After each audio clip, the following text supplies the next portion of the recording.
Dhaka medical বা আশপাশে যারা জরুরি যাতে আছে তাদের জন্য কি নির্দেশনা? সাধারণ মানুষ যারা তাদের আসলে যারা রেগুলারই যে ঢাকা ইউনিভার্সিটিকে হয়তো ব্যবহার করে তারা বিভিন্ন জায়গায় যাতায়াত করতো, তাদের জন্য আজকে আসলে একটু ঝামেলা হবে, তারা একটু কষ্ট ভোগ করবে। এখন কিছু করার নাই, এখন যেহেতু আজকে একটা দিন তাদেরকে একটু কষ্ট করতে হবে, এরপরে কাল থেকে তো তারা আবার স্বাভাবিকভাবে কাজ করতে পারবে। ঢাকা মেডিকেলে যারা সেবা নিতে আসবে তাদের জন্য কি বলবেন?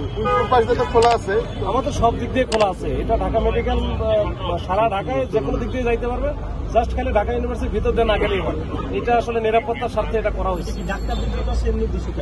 এটা সবার জন্য, একেবারে ইমার্জেন্সি হলে সেক্ষেত্রে তো আমরা দিচ্ছি। একেবারে ইমার্জেন্সি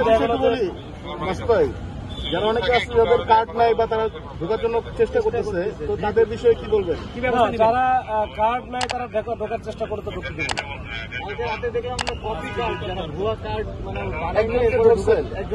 আমরা ধরেছি এবং ওইটা নিয়ে আমরা কাজও করতেছি।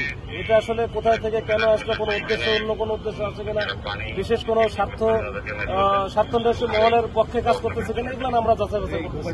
ঠিক আছে।